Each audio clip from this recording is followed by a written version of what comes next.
Canguilhem était un peu enfin c'était l'ami de Cavaillès, mais c'était en plus son collègue à l'université. Dastier les a retrouvés chez nous d'ailleurs, dans le petit appartement meublé qu'on avait, rue Pierre-Corneille, et on s'est dit il faut en finir avec ces jeux enfantins qui mènent à rien, il faut informer la population. Des universitaires et des journalistes, c'est fait pour informer les autres, soit par la méthode de l'éducation, soit par la presse. La presse, c'était pas possible, elle était complètement dans la main des Allemands et de Vichy. On décide de faire du tract. Et à Clermont-Ferrand, moi j'étais pas là ce jour-là, Canguilhem, Dastier et Cavaillès ont, sur un banc d'université, rédigé leur premier tract qui était dirigé contre les collaborateurs français de Pétain, qui montrait bien qu'on avait dépassé le stade étroit d'un patriotisme chasser les Allemands. À côté de ça, s'ajoutait et existait pour nous un autre stade qui était le respect de la démocratie et le retour à la République, parce qu'on était dans un régime d'État français.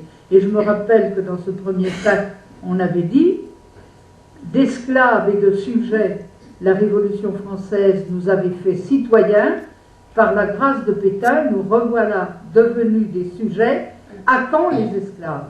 On était très fiers de notre tract, on trouvait que c'était, d'ailleurs c'était bien pensé, ça correspondait bien à ce qu'on pensait.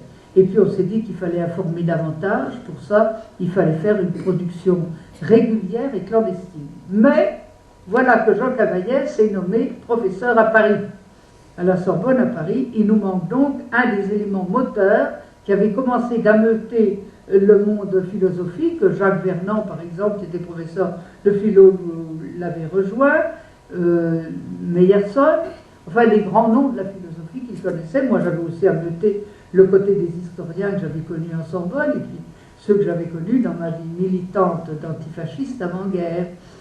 On a donc décidé de faire un journal. Ça a été très long, il fallait trouver du papier, il fallait trouver un imprimeur, mais Jean Rochon était là pour ça. Et nous avons eu le grand plaisir d'attendre Cavaillès en juillet 1941. Il a passé la ligne de démarcation en fraude avec son sac de dos, les copies de normale supérieure, celles qu'il venait chercher à Clermont-Ferrand, parce qu'il y avait eu le concours aussi à Clermont. On lui a présenté la maquette du premier numéro.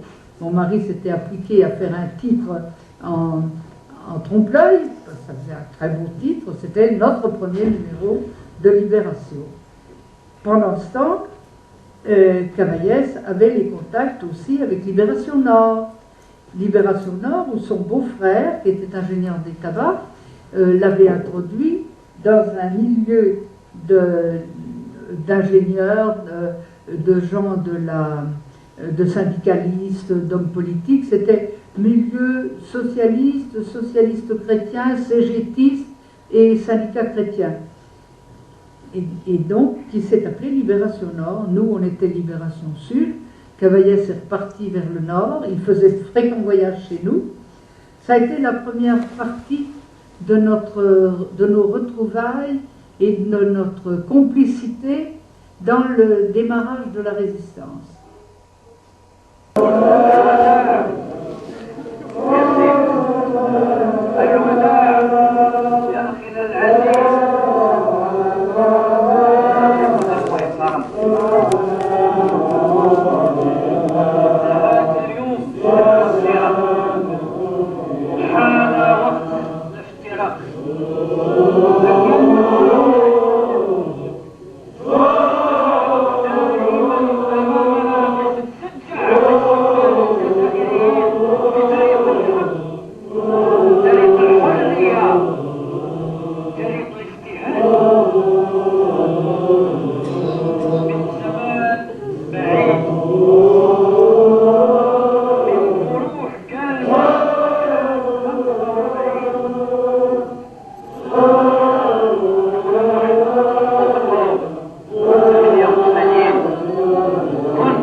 Nous sommes sûrs de gagner, il n'y a pas de doute.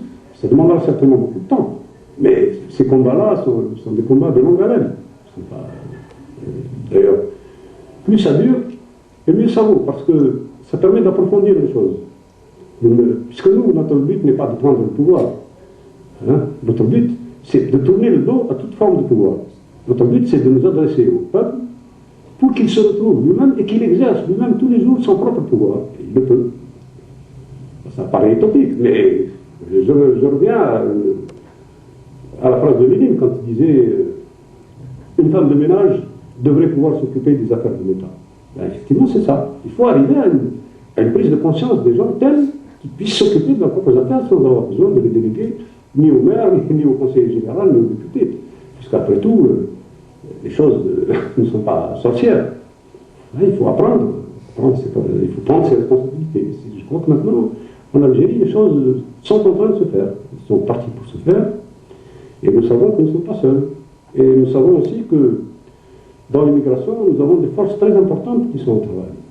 Et alors là, je crois que justement, tout le mal qui a pu être fait au nom du peuple français pendant la période coloniale, tout ça, ça peut être effacé aujourd'hui par une mise en commun des efforts pour retrouver la véritable identité de l'Algérie. À ce moment-là, je crois que les Français peuvent aider à la libération réelle de l'Algérie, maintenant sur le plan culturel, en nous aidant à retrouver notre histoire. Et je crois que c'est lié, parce qu'on finira par comprendre que tous les peuples sont frères. C'est des frères orphelins. Il faut qu'ils se retrouvent. Voilà.